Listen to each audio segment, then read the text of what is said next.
Captain Sunho Park stood at the large window of the Galactic Council space station, watching the stars. His reflection showed a tired face and a worn diplomatic uniform. For 15 years, he had spoken for Earth at these meetings. Today might be his hardest day yet. "Captain Park, the Council will see you now," said a blue-skinned assistant. Sunho straightened his uniform and walked into the great round chamber.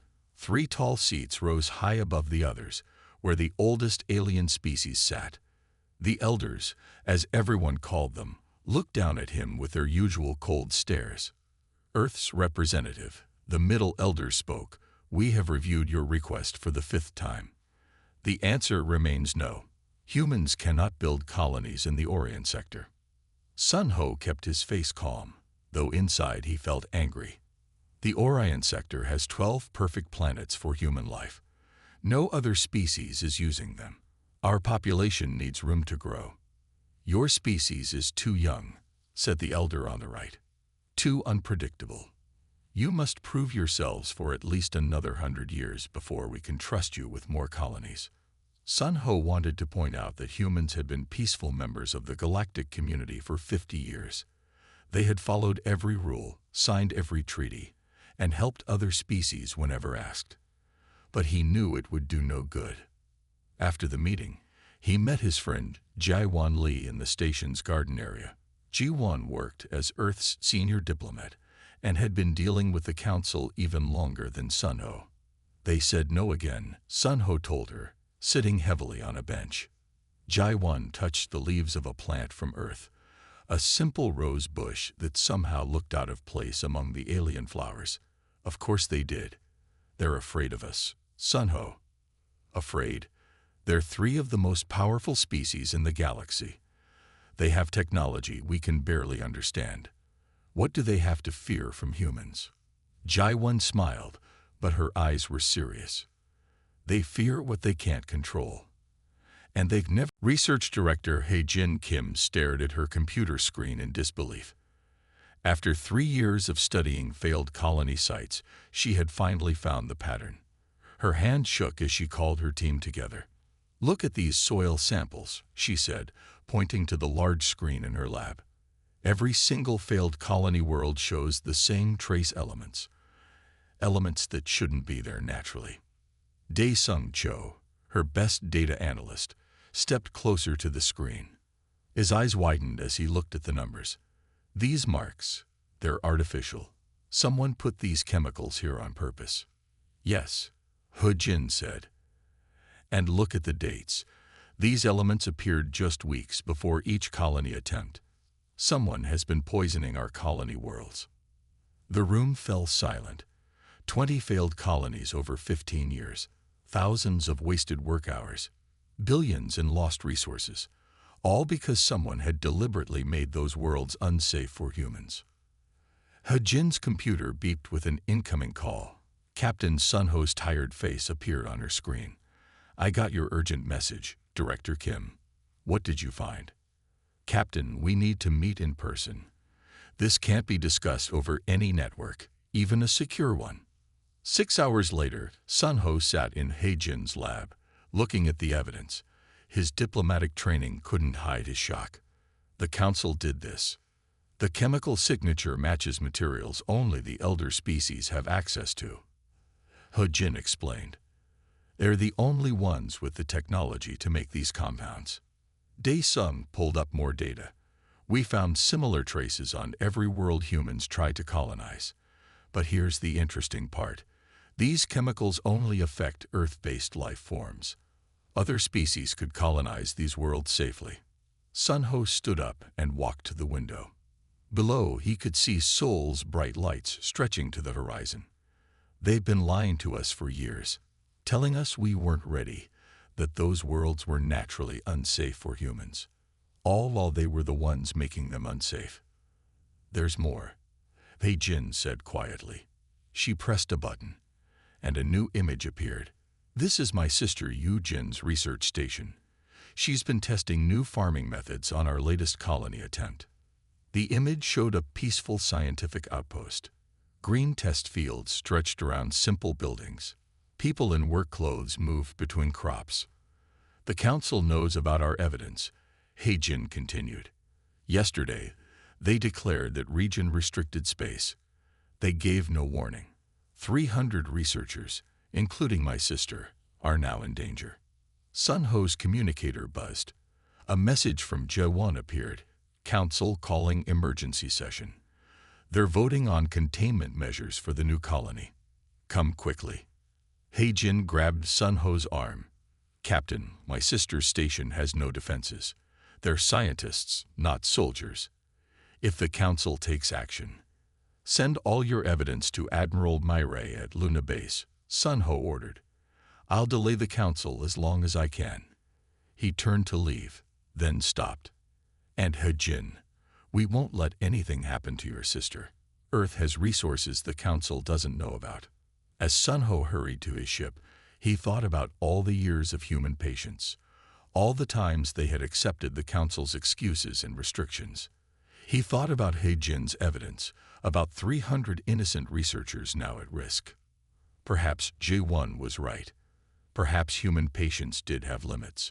And perhaps it was time for the council to learn what happened when those limits were finally reached. Admiral Mirai Song walked through the hidden halls of Luna Base, deep beneath the moon's surface. Her footsteps echoed in the quiet corridor as she headed to the command center. Few people knew this place existed. Even fewer knew what it could do. The main screen showed hundreds of small dots spread across the galaxy map. Each dot represented a hidden human facility. For 50 years, while playing the role of a young and limited species, humans had been preparing. Admiral, her assistant called. Message from Captain Sun Ho. Marked highest priority. Mirai opened the message. As she read about Heijin's discovery and the council's plans, her face grew hard. She had always known this day might come. Begin activation sequence, she ordered. Wake up all sleeping facilities. Around the galaxy, hidden human bases powered up. Some were buried under ice on distant moons. Others floated in the clouds of gas giants. Each held technology that would shock the council races. Myra walked to the window overlooking the main hangar. Below, rows of ships sat quietly. They looked simple on the outside. Inside, they held power that even the elders couldn't match. How long have you been waiting down here? A voice asked. Mirai turned to see Commander Taiwan entering the command center. He had helped build many of these hidden bases. 15 years, she answered. Watching, preparing, making sure we would be ready if the council ever went too far. She pointed to the screen showing the research station. And now they threaten our scientists. Taiwan studied the tactical display.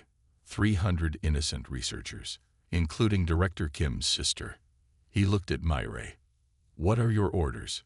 Prepare the first fleet for launch, but keep them hidden until I give the word. Mirai touched a control, and more details appeared on the screen. The council thinks they know everything about human technology. They think we're centuries behind them. They never understood why we didn't fight back before, Taiwan said. Why we accepted their rules and restrictions. Mirai smiled, but there was no happiness in it. They thought we were weak. They never considered that we chose to be peaceful. That we had the power all along, but hoped we wouldn't need to use it. Her computer beeped with another message from Sun Ho. Council meeting in 1 hour. They vote on attacking the research station. Please be ready. Mirai pressed a button, sending orders to all hidden bases. Commander, move the first fleet into position. Keep them cloaked. If the council votes to attack our people, they'll learn what humanity can really do. Taiwan turned to leave, then stopped. Admiral, when they see our true strength, they'll ask why we waited so long to show it. That's simple, Mirai said, watching the dots on her screen as human ships moved silently into place. Because power isn't about what you can do. It's about what you choose not to do. We chose peace as long as we could. She looked at the image of the research station again, thinking of the innocent people there. But if they harm our scientists, They'll learn why the truly patient are the most dangerous when finally pushed too far. As alarms began to sound through Luna Base, Mayray knew humanity's long patience was about to end, and the galaxy would never be the same. Sun Ho arrived at the council chamber just as the emergency session began. The room felt colder than usual. The three elder species looked down from their high seats, their faces showing no emotion. The human colony in Sector 7 must be contained, the middle elder announced. They have violated our space. Sun Ho stepped forward. That station holds only scientists. They study farming methods. They threaten no one. You were not given permission to speak, the right elder said. The vote has already been taken. Containment forces are on their way.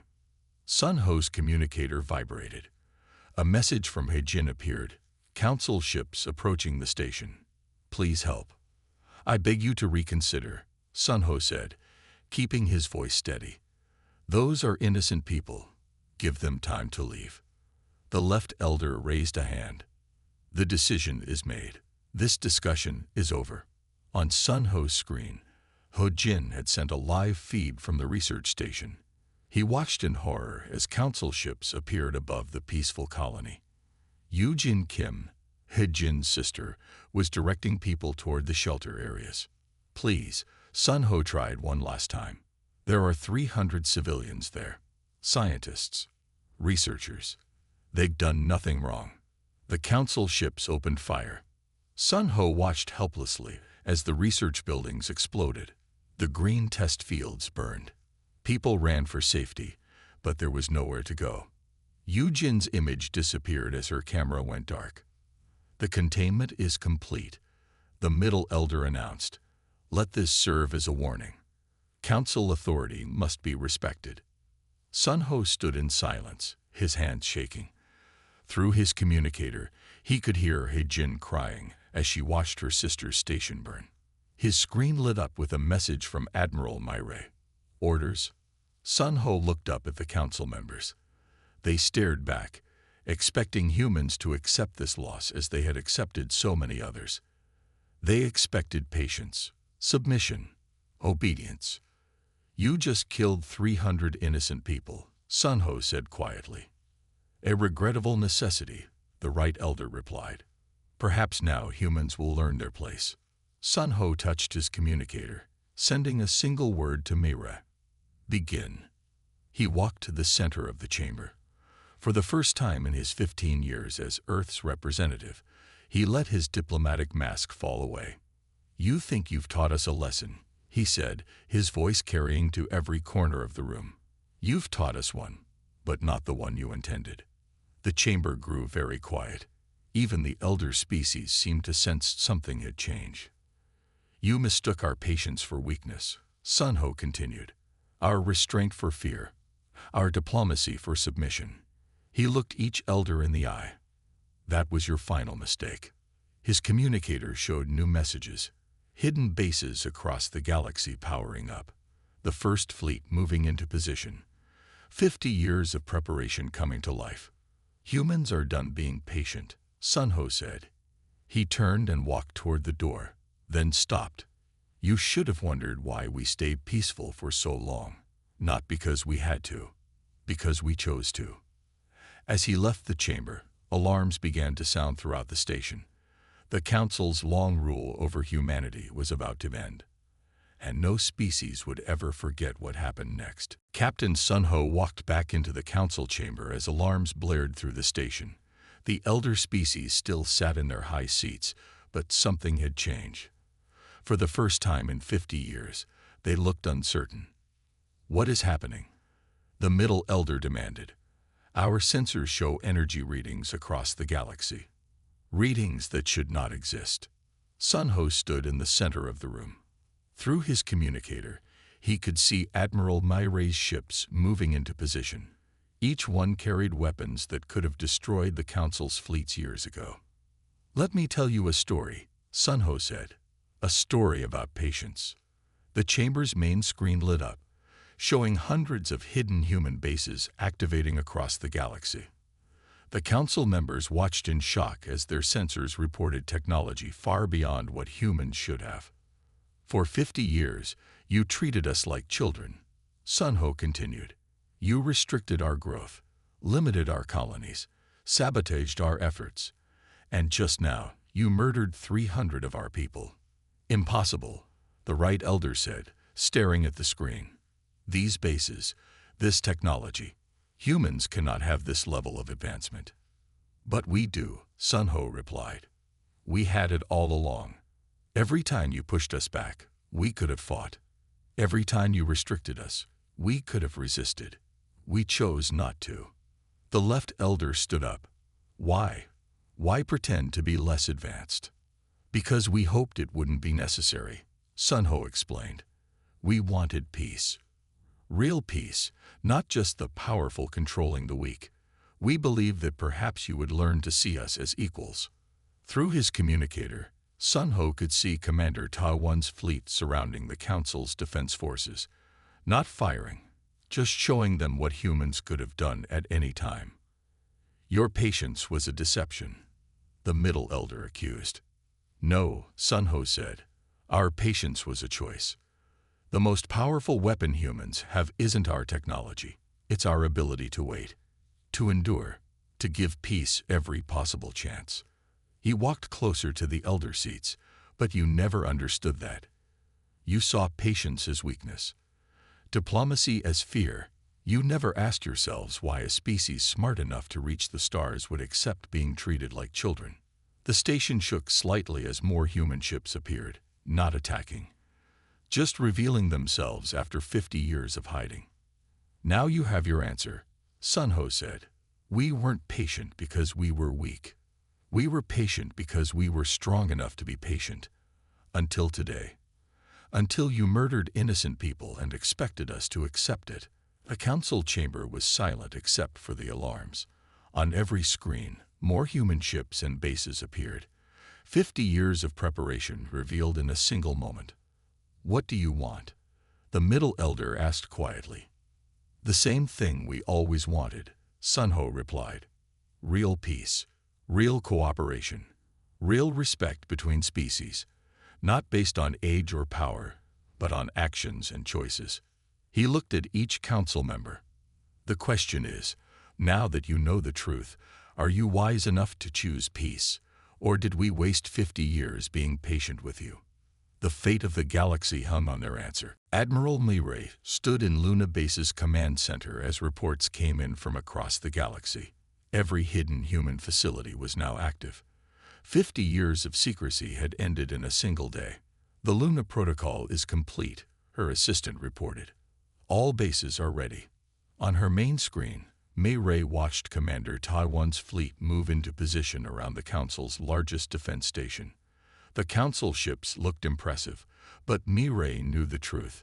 Their weapons couldn't even scratch human vessels. Admiral, Ta-One's voice came through clearly. The Council fleet is powering weapons. They don't believe we're as strong as we claim. They think we're bluffing. Mirai nodded. Then show them. Remember, no casualties. Ta-One's ships moved with perfect precision. The Council fleet fired their most powerful weapons. Energy beams that could destroy planets struck the human ships, but nothing happened. The human ships didn't even raise their shields. Impossible. A Council commander's voice came through their communications. Our weapons, they do nothing. Now, Commander Ta-One, Mirai ordered, show them what we can do. Ta-One's fleet released a wave of energy. It wasn't a weapon. It was more like a gentle hand. The energy field wrapped around each Council ship. Their engines stopped. Their weapons went silent. 300 Council warships floated helplessly in space. This is Commander Ta-One, his voice broadcast to all Council ships. Your crews are safe. Your life support systems still work, but your ships will not move or fight until we allow it.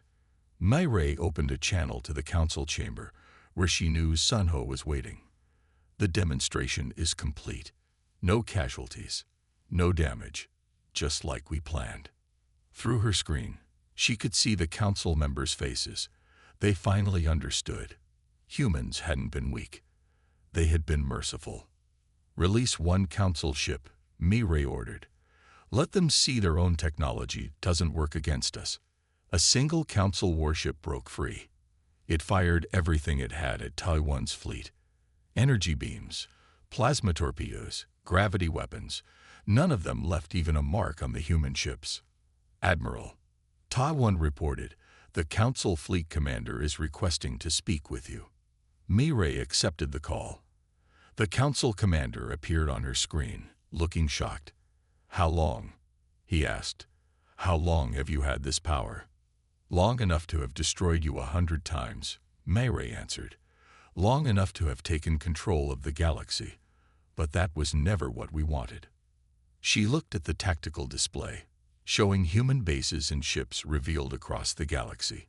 50 years of preparation. 50 years of waiting. 50 years of hoping force wouldn't be necessary. "Your weapons can't harm us," she told the council commander. "Your shields can't stop us. We could have shown you this years ago. But we chose peace instead. Remember that when you wonder why we finally lost our patience." In the council chamber, Sun Ho watched the elder species as they saw their most powerful fleet floating helpless in space. Now they understood. Humanity's greatest power had never been their weapons. It had been their choice not to use them. Until today. Ji-Wan Li walked into the great council chamber, but everything was different now. The 3 high seats of the elder species had been lowered to the same level as everyone else's. Dozens of younger species filled the room, speaking freely for the first time. 2 weeks had passed since humanity revealed its true power. 2 weeks since the council learned that their strongest weapons couldn't harm human ships. Now, everyone had gathered to create a new way of governing the galaxy. "The old council is dissolved," Ji-Wan announced to the chamber. "Today we build something better. Something fair." She looked at the elder species. They sat quietly, still processing how completely they had misunderstood humans. Behind them, on large screens, Commander Taiwan's fleet still held their warships in a gentle but unbreakable grip. "For too long, age meant power," Ji-Wan continued. "The oldest species controlled everything. They decided who could build colonies, who could develop technology, who could grow, and who had to stay small." A young species representative stood up.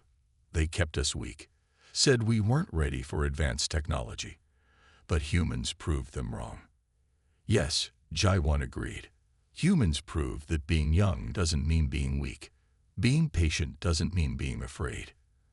And being powerful doesn't give you the right to control others."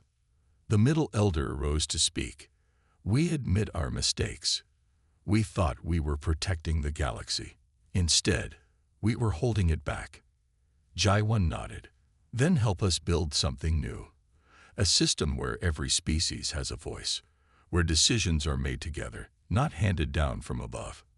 She pressed a button, and a new document appeared on everyone's screens. "This is the new Galactic Charter. It gives equal rights to all species. No more restricted zones. No more limited technology. No more artificial barriers to growth." The chamber erupted in excited talk. Younger species who had been held back for centuries saw hope for the first time. "But what about humans?" someone asked. "You're the most powerful species now. How do we know you won't control us like the old council did?" Ji-Wan smiled. "Because we had that power all along. For 50 years, we could have taken control. We chose not to. We chose patience. We chose peace.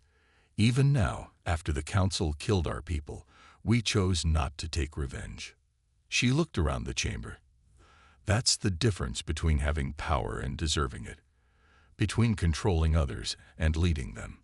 We don't want to rule the galaxy. We want to help it grow." One by one, species representatives began signing the new charter. Even the elder species, after long discussion, added their names. A new age was beginning. Later, Ji-Wan found Sun Ho looking out at the stars, just as he had done 2 weeks ago. But his face was different now, more peaceful. "Did we do the right thing?" he asked. hiding our strength for so long. We gave peace every chance, Jai-1 answered. That's what humans do. We're patient, until we can't be anymore. And then we change things. Together, they watched ships from a dozen species flying freely through space, no longer bound by the old council's rules.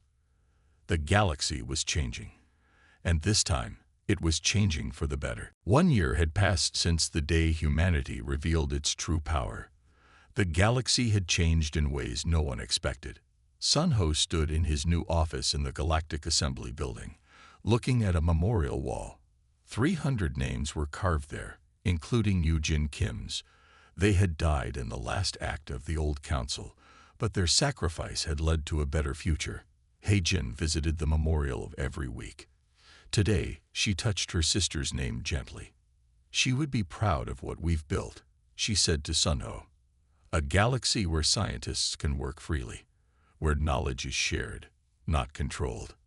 The council thought they were teaching us a lesson that day, Sun Ho replied. Instead, they learned one. Admiral Mirai entered the office, followed by Commander Taiwan. They had just returned from helping a young species set up their first deep space colony. The same council that once restricted everyone now worked to help others grow. The elder species asked me an interesting question today, Mirai said. They wanted to know why we didn't take revenge, why we helped them change instead of punishing them. Through the window, they could see ships from 100 species moving freely through space. New colonies were being built. New technologies were being shared. The artificial barriers that had held back progress for centuries were gone. Humans are strange, Taiwan said with a small smile. We have the power to control the galaxy. Instead, we teach others how to grow stronger. That's why we waited so long, Jai-1 said, entering the room. We knew that real change doesn't come from force. It comes from understanding. Sun Ho nodded. The old council ruled through power. They never understood that true strength is about the power you choose not to use. On his desk, reports showed how the galaxy was changing. Young species that had been held back for centuries were now building wonderful things. The elder species had learned to be teachers instead of rulers. And humans, they had become something no one expected, not conquerors, but guides. The galaxy learned 3 things from humans, He-Jin said, looking at her sister's name one last time. First, that patience isn't weakness. Second, that power doesn't give you the right to control others. And third, that the most dangerous moment, Sun Ho finished, is when the patient finally lose their patience. Outside, a new group of species representatives arrived for the day's assembly meeting. They came freely, as equals. No high seats, no artificial ranks, just different peoples working together to build a better galaxy. Was it worth the wait? Jai-1 asked Sun Ho quietly. 50 years of hiding our strength. 50 years of taking their restrictions and rules. Sun Ho looked at the memorial wall, then at the busy space lanes outside. At the galaxy growing and changing in ways the old council never imagined. At peoples working together instead of serving under others. Yes, he said, because we didn't just change who had power. We changed what power means. And that, more than any weapon or technology, was humanity's greatest achievement. The galaxy would never forget the moment when humans finally lost their patience. But more importantly, they would never forget what humans did with their power once they revealed it. They had built something better than an empire. They had built a future.